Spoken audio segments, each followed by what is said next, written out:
lack of regulation, the mismatches, the risks. And those criticisms aren't wrong, but they miss something important. This era wasn't built on ignorance. It was built on curiosity. People wanted to know where the limits were, and fighters were willing to test them. That willingness is what binds all these stories together. Giants stepping into rings knowing they'd be targeted. Smaller fighters accepting terrifying odds. Promoters gambling reputations. Fans leaning forward, knowing they were watching something that could never be repeated in the same way. By the time the sport began to settle into structure, the damage was done in the best possible way. The myths had already been written. The footage already existed.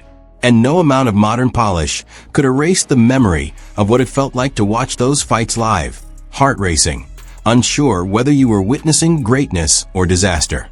Because in that moment, they were often the same thing. As the years rolled on, the reputation of that era grew larger than the fights themselves. What once felt chaotic and unplanned began to look, in hindsight, like a strange proving ground. Not just for fighters, but for the sport as a whole.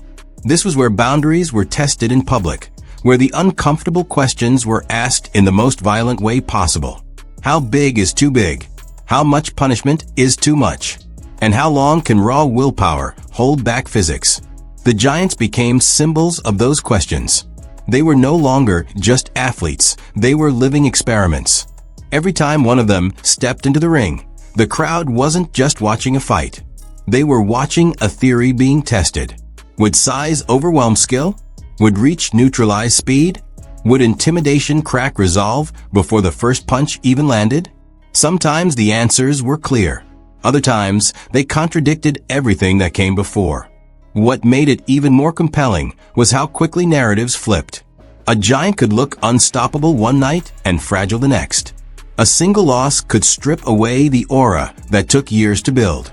Once that happened, opponents stopped treating them like monsters and started treating them like problems to be solved.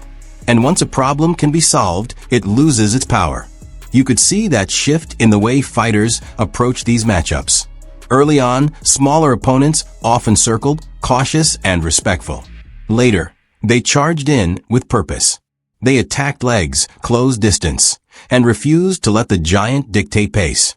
The fear that once defined these fights began to erode, replaced by strategy and confidence. At the same time, giants who